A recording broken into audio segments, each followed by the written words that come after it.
Hey, everybody, welcome to the People, Purpose, and Profits Business Coaching Podcast. I'm Brian Buck, and my wonderful co host is. I'm Kat. And we are excited today to talk to you about strengths and weaknesses. There is so much literature, so much thought, so much experience, coaching around all of this. Let's unpack it. Kat, what's some of your thoughts about it and experience, or how do you want to kick us off? Oh my goodness.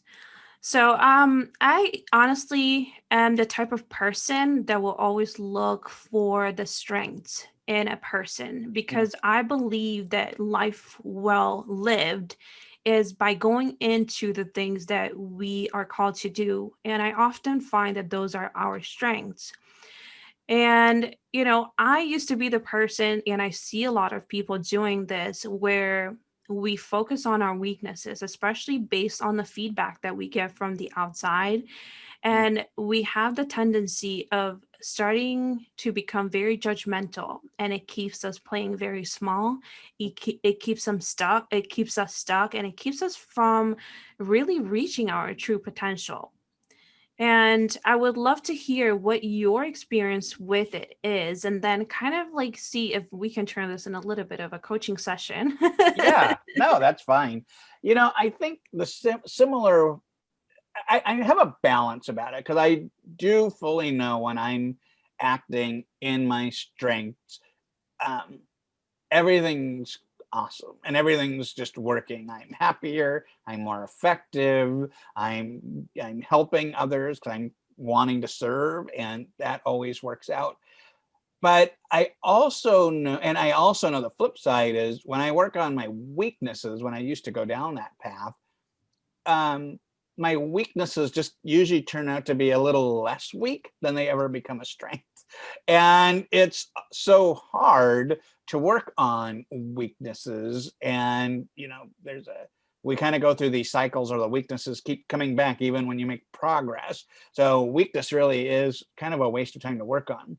Where I get a little bit of a dilemma with that, though, is um, to be effective, or to interact with other people well, sometimes you need to work on some of the weaknesses. So before we started recording, I shared the story. When I was a supervisor at a retail establishment, my natural strength is, if we're going to work on a project together, we're going to go and we're going to bond along the way. But I found that some people need to have that bonding before they'll go on the journey with you. And so that was a weakness. And so I had to learn to kind of compensate for that weakness by making that relational investment up front, and then inviting to be able to go along that journey. And I've also found if I go far and people aren't with me as a leader, it's usually because I skipped that step, and I can see that. And so that's an opportunity where I did work on my weakness, or recognize the weakness, and at least come up with a plan, because my ultimate goal is to be effective. And the way that I can be effective is to not leave people or have them not feeling connected on the journey. So to me, that's the piece where it gets in there.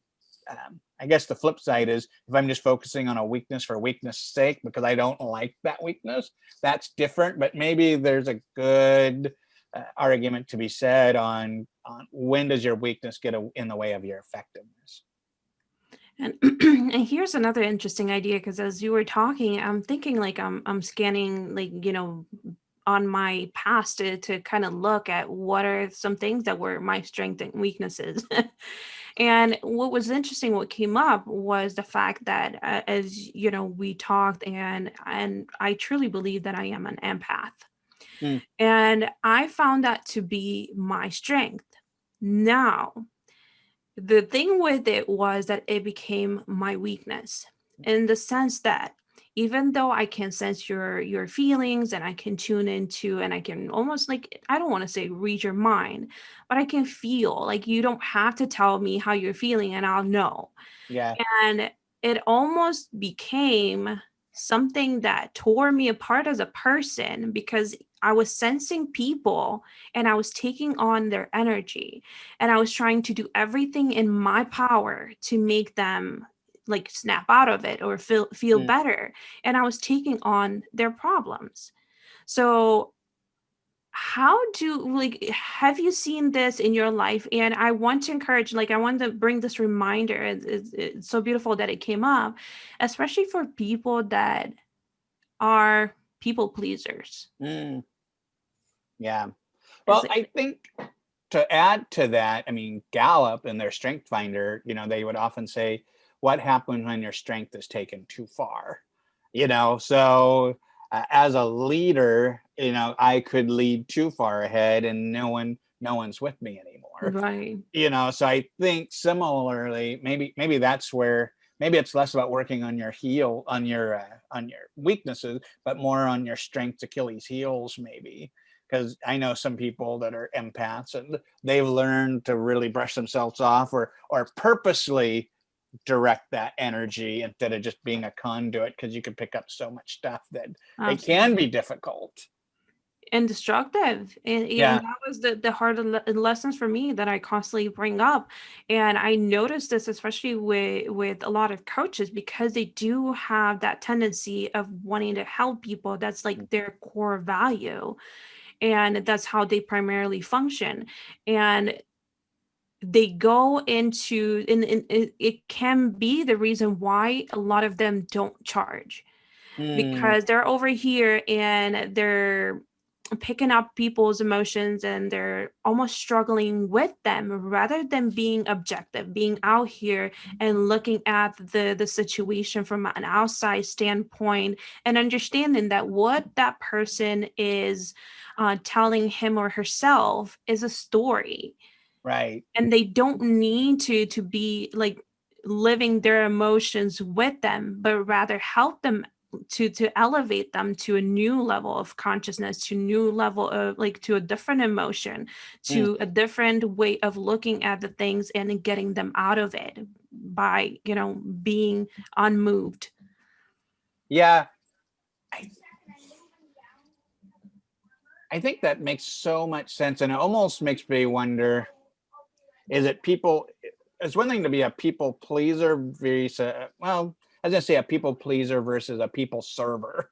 I think that's one thing, because then you could see the services as a business. But yeah, you're exactly right that if we don't see what we do as a business, um, we can definitely help our friends, but that isn't good long term for either, because free only goes so far. And I also think about, in terms of what you were saying, with empath, that's the thing that I learned is someone has to want to be coachable. And just because we know they've got troubles or issues or challenges, and we can easily help them see a path to be able to get out of that, they have to want out. They have to want it. Because if not, we're just feeling things and wanting to serve. But if the recipient doesn't want to be served, we just can't serve. It's like going, it's it's kind of a crazy story, but it's like if you're walking around and someone says, "Hey, do you want to try this free sample?" and you just had lunch, you're like, "No, why are you even asking?" Like it's almost like pushing, Right. because we want to serve, because we're people pleaser, because we see it, doesn't necessarily mean people want it. Right. And one of the biggest strengths, and I think this I developed over time, was and through training. Like, I had an awareness of it, but then it became a skill to notice the people that are ready to take that leap of faith, or to take action, and to desire the transformation for themselves, Mm, instead of me kind of going there and telling them, well, look, I've had my own transformation and I think you should have it too. right. It's one thing to tell the story and let them have their own understanding of it, and let it click for them, and come to you to say, I won that too, versus like, you should have it because I'm having it. And it's good Right, for you because it's good for me, you know? right, So, right. Well, you're making me think too in terms of strength and weaknesses. And I'm sure many of our business owners are going to resonate with this.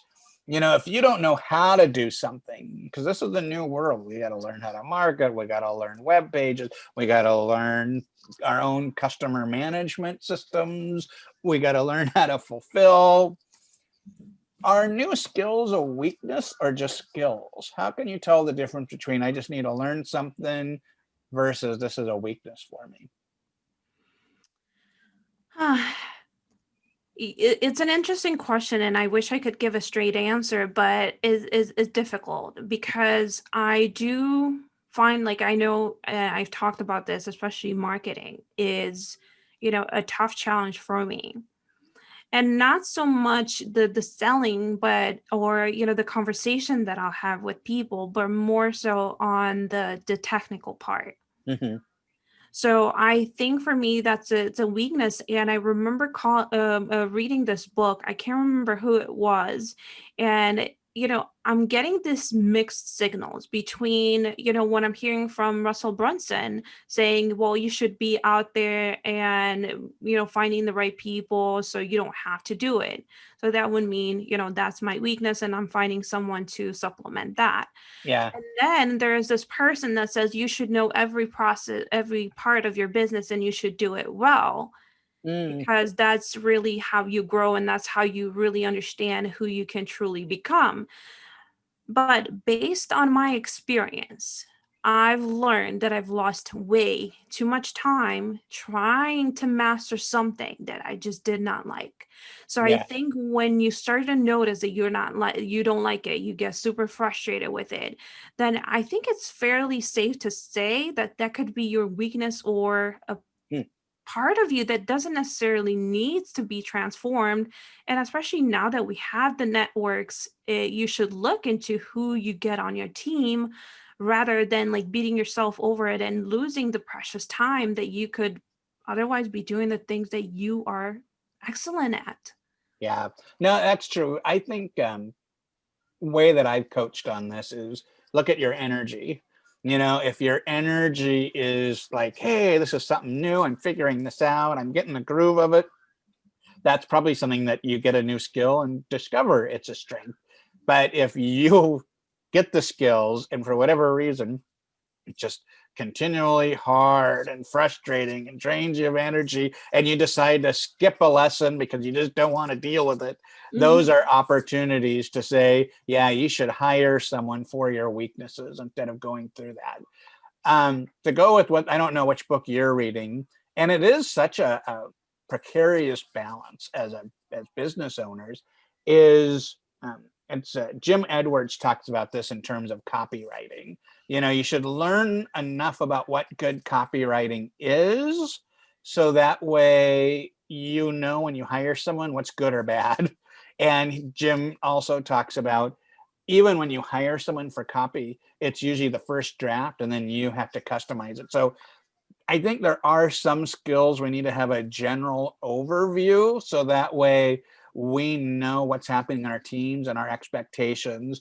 Or you just have great relationships, and how well do you trust the person doing, like if you have someone like, oh, come and do all my marketing, I don't know, like, how do we even know what good marketing is? How do we know someone's good or bad, or if they're even a right fit for our niche? Like someone could, if I got Dean Graziosi's marketing team, how would they also work as well for me, because I might have a different client group. So just because you're successful in one area doesn't necessarily mean you'll be successful in all. So having a little bit of knowledge then helps us to be able to know what makes better Right. connections. And of And course your sales numbers will tell you too. and awareness too, because here's another thing, like based on what you talked about, Jim's book, and I had the privilege of, like, listening to him as well. I also think that some people are better at telling stories verbally, and some of them are better at telling them written. Yeah. So that's that your awareness of knowing where you have the strength you should direct your energy there and find a way around it. So if you are good at telling stories, then go ahead and record it and have it transcribed, and then, have someone take a look at it and, finish the job for you, Yeah. and vice versa.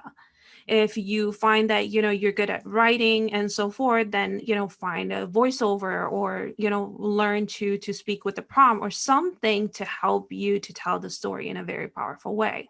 Yeah. No, and I think that comes down to, yeah, what we're saying is if you do have a weakness and it's critical for your business, like I would say the ability to tell a story is a really critical thing for all leaders. And but yeah, like get a speech coach or get someone like that, or find someone who's a spokesperson for your organization if it's really that difficult. Because you're right, because we want to be spending our time in our strengths. Absolutely. And the more, how do you even know what your strengths are?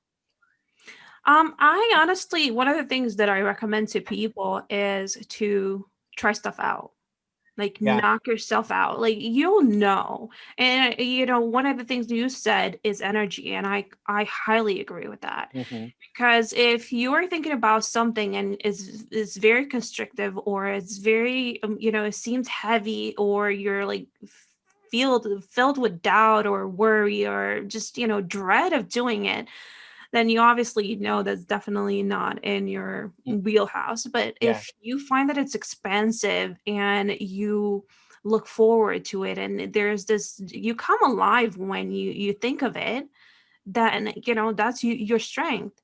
Mm. And like I said, I think we should all experiment with a lot of things, because sometimes we have learned certain things from watching our families, Mm. and we have a preconceived notion about the things that we think we are good, or our strengths and so forth, based on other people's opinion, and it can hurt us Mm. tremendously. It can also help us. One of the things that I do, I have this Discover Your Competitive Advantage course that I do. And one of the things is talk with the people who know you best and say, what are the strengths you see? Because we have so many things that we're awesome of that we're not even conscious about. And I remember reaching out to a peer coworker of mine and said, what are the things that work well? And she brought up things that I never knew were like important. Like I was able to bring laughter into the room. And how that was so important for making the team feel connected and focused. It wasn't just like, okay, here's a new George Carlin that works with it, but it was just about I was able to help connect people. And I didn't realize that as a strength. And I don't know if I shared this story, but when I got into operational management after being an internal consultant, the talent management person was leading this course. And she and I worked a lot together. And she said, Brian, wherever you're teaching, you are going to be happy. And I never realized that in myself. Sometimes you need the external people to say, here's where I see you shine, smile, and be happy. So talk with those people and find those. And you're right. You can also have the flip side of people say, oh, you're really good at this. And maybe it's not. But it is a good way of saying, I feel like I'm strong in this. Am I? And they're like, not so much. I've been meaning to talk to you about that. But yeah, so I think the more that you're able to have those conversations and be open to learning, because you want to be able to know what those strengths are or how people see you. Absolutely. So I think it's a mix, between asking the people around you, and especially those who you value and trust their opinion. That Yeah. is a critical part of making a decision of whether or not you should take the feedback. And, this reminds me, like when you were talking about it, it reminds me of the episode that we did with Teresa Quinlan, Mm. where she talks about how her friend was telling her 20 years prior that she should be a coach because she recognized the talent in her, even though Teresa wasn't able to see herself that way. Yeah. And this is why awareness is like one of the most critical things that every person should develop, because that's where our opportunities lie. That's when we become um, better at what we do, we start being intentional about our days. And with that, sometimes I think even with our strengths, we do need to fine tune, we do need to create some boundaries, and create schedule around it, and all these other elements that are a factor in, especially in having a successful business. Yeah. Well, yeah, I think it really comes down to, I think, too, a matter of self-expression. If you have strengths and you aren't expressing them, that's not fulfilling at all. And, I was thinking about, does my business allow me to express those strengths? And if not, then you definitely want to get some help. That's one of the things, I recently was coaching someone, the goals that they had personally wasn't how their business was set up. So thinking about how do we move forward in that. And we had some really good breakthroughs on things that he could do to be able to do that, because that comes down to just expressing ourselves in our bit through our businesses.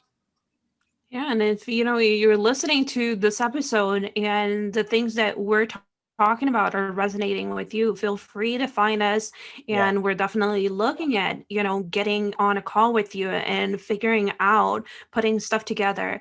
And just over the weekend, I was telling Brian I did this beautiful mastermind event with Marion Morrissey, and it's just there's such an incredible energy having a mentor, listening to the people that have walked in the path that you're looking at taking on, or have faced the challenges that maybe are keeping you stuck in your business right now.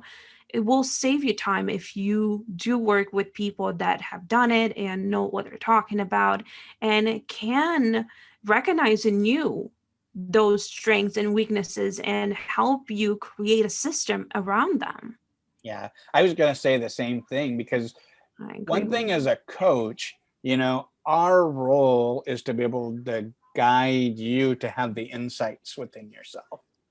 And just having that kind of a session to give you those insights could be eye-opening and can greatly change your life. So thank you for sharing that. We would love to connect with them. Feel free, audience, to reach out to us. You can follow us on Facebook. We have a Facebook page dedicated to the show. We also have a Facebook group where you can interact with other listeners, Kat and I, and watch us on YouTube or subscribe to us on your podcatcher of choice. Thank you, everyone. It's a strength for us to be able to have you as an audience, and we are thankful for you. So thank you, everybody. See you soon.